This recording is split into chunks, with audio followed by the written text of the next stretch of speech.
Goodness, so it's the end of an era. Today we chat to two of the most recognizable spokespeople in Gauteng's law enforcement agencies. JMPD's Chief Superintendent, Wayne Minnaar, and the SAPS's Lieutenant K. Macabella are hanging up their boots after decades in service. In fact, the Chief Superintendent joins us here in studio. We've got K. Macabella on the line to us as they both reflect on their decades in uniform.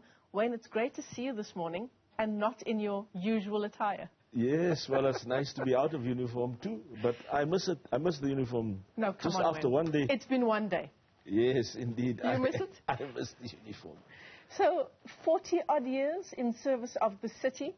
Yes. A large portion of that time, obviously, in service as JMPD head. Yes. As you reflect on those years, what comes to mind? So many good memories. I must say, from the day I started, I just loved the job. It was like a duck to water. I loved the uniform. I loved much better. Yeah, I just loved serving the community and the patrols on the freeways, in the CBD, in the suburbs, on the roads. Braamfontein will always be really a passion to me because that's where I started my career. Yeah, yeah. And then the highlights of my career, I will always cherish the trip I took to Namibia when South Africa, Southwest was granted independence and Sam Nujoma was inaugurated. Yeah. That was a very moving experience. And then also the day I escorted former President Nelson Mandela to his daughter's wedding. That is also very memorable. And the day we had the soccer finals, 2010 World Cup final in Johannesburg. So those are the memorable occasions I'll always cherish. Just some of them. Some of them, yes. K. Macabella, I've described you as Lieutenant K. Macabella, who's also hanging up his boots. In fact, his last day was yesterday. He joins us on the line this morning. K, I suppose this is how I refer to you now. No more Lieutenant.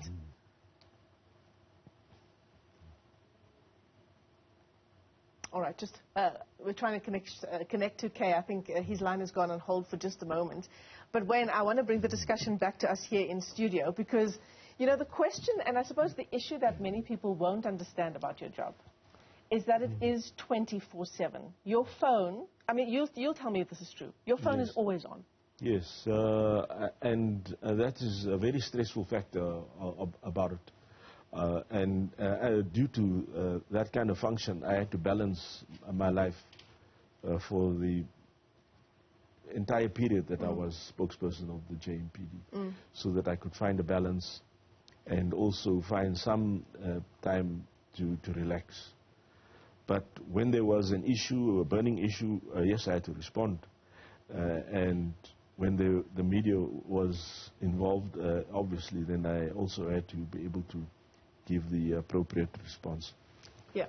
So being a spokesperson for all those years has been, yes, it has been good and also stressful. But I've enjoyed it. I've really, and I'm happy that I did what I did. Yeah, yeah. I'm happy that I've been able to serve. I'm happy that I've been able to protect. I'm happy that I've been able to save. I'm happy that I've been able to give support and help where people needed it. I'm thinking of all the dozens of accidents scenes that I've attended to, where people got injured and other people lost their lives. And then having to go to the homes of those deceased people to convey a very sad message. That is a very difficult part of the job because people don't expect it. They don't expect a loved one not coming home again. Yeah. That was the difficult aspect of the job. Yeah. But there was also very good and memorable occasions, like the celebration of the JMPD's anniversaries, for an example. The parades that we've had of officers passing out after their training, those were good occasions. And then also our achievements, the JMPD's achievement. I will never forget the Innovation Award that was given to the JMPD in 2008 and 2009 for their accomplishments during Operation Noma Kanjani under the leadership of David Tembe, then when he was director of the operations. So there's been very good times that I will always cherish. Yeah. I want to bring in Kay Macabella, who's the now former SAPS spokesperson, also hanging up his boots effective from yesterday.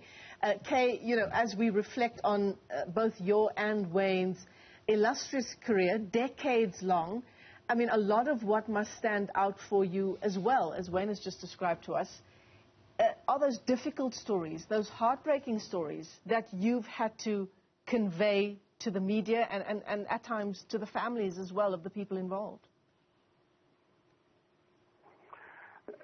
Yes, Michelle, indeed.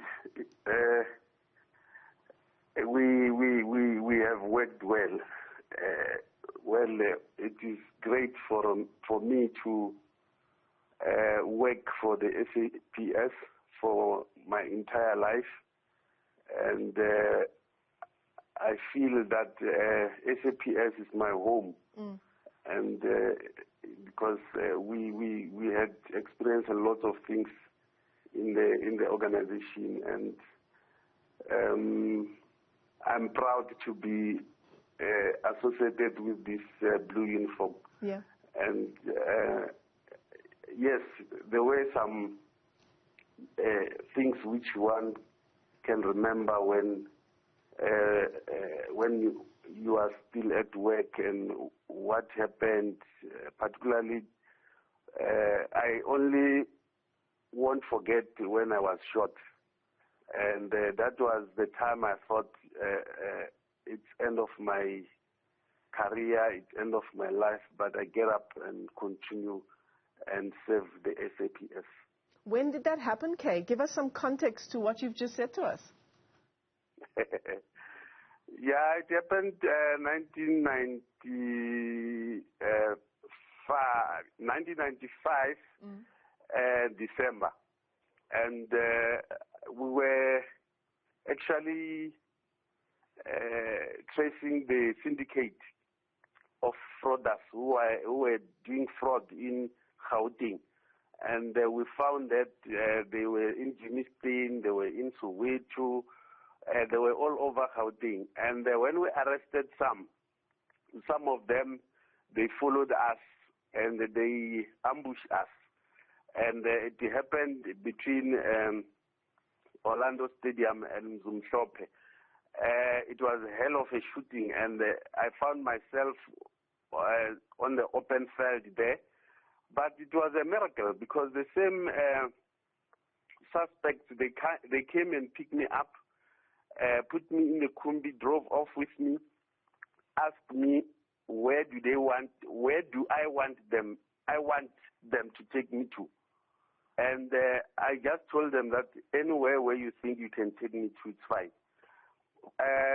With God's mercy, they took me to Lesedi's clinic, where I got help, and I get up, and I found out that my leg is broken. And that by that time, I was powerless. Sure. But immediately, Dr. Murula touched me. I recovered and started to think actually what actually happened, and I found that I was shot. But here I am. I just continue and save my career up until yesterday. But it's not end of the road for me, particularly in terms of this career where the law things are happening, because I will be still in the Department of this law enforcement, particularly in the justice. I will be still around. All right. And for people who think, Wayne, that being a spokesperson means that you're away from sometimes the disasters that happened in your department, as Kay says, he was caught in the crossfire in an operation run by the police. For people who think you're at home, monitoring the situation from afar and then speaking to the media. That's obviously not true. No, because you have to go out, you have to go to the incidents, you have to be right there where the action is happening. Yeah. In my case, in 1987, I was run over on the freeway, and I had to be hospitalized, and I still have the screws in my hip due Sure. to the accident. And that didn't stop you from doing the job? No, I loved the job. And I also had to make a comeback. I had to go for physio. Sure. And then from 2 crutches to 1 crutch. And then more physio. And then I learned to walk again. So yeah. I'm happy that I've been able to recover. I'm happy for all of the support that I've received from everyone, from friends, family, colleagues, and from the church. Yeah, yeah. And life had to go on.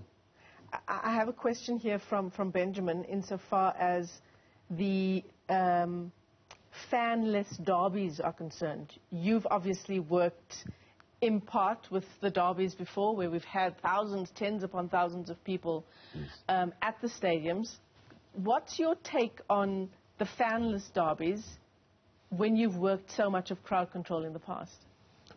Yes, it's easier now with no fans to contend with. But we know that fans is very much part of the big derbies.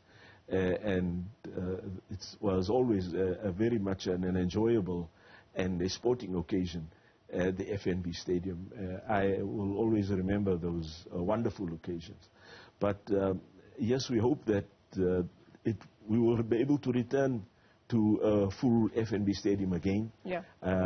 When we are able to get past the problem of COVID, and that life will be able to return to normal. I think if the FNB Stadium derby can be filled again, then really it will be a wonderful occasion. Yeah. Kay, as we wrap up our interview with you and Wayne Minnaar here in studio, I mean, you've told us that you're still continuing in some way in security, but your family must be glad that at least for now, and I hope this is the case, your phone doesn't have to be on 24/7? Indeed, particularly my wife. I was troubling her. She was also working with me because every time when the phone rings, she wake up. And when the phone rings and I go out, she just go on the door, check me when I went out.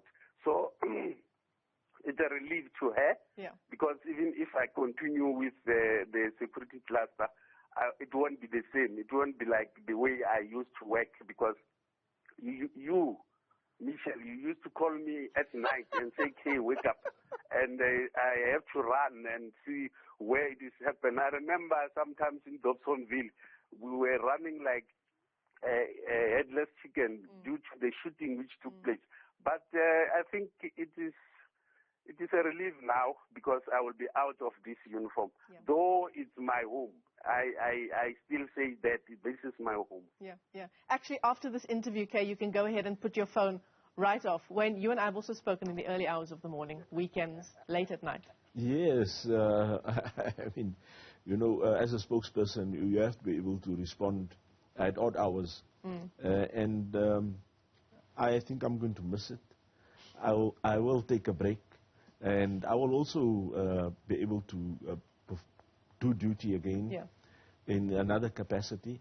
But I would really like to be able to be active again in the form of educating and in information sharing to the wider public, and to be able to give people some of the information that I've been, or experiences, share with people the experiences that I have had, and to be able to part information to the public and help them to understand what crime is, to help them to understand what the bylaws are, to help people to understand what wrong from right is. Yeah, yeah. Well, let me thank both of you for your impeccable service, decades-long service, certainly insofar as our perspective from the media is concerned. Both you and Kay Macabella have been incredibly available and respondent, and we will certainly miss that about you both. Big, big shoes to fill. The end of an era today. Spokespeople in Gauteng's law enforcement agencies, that's the JMPD's Chief Superintendent, Wayne Minnaar, who joins us here.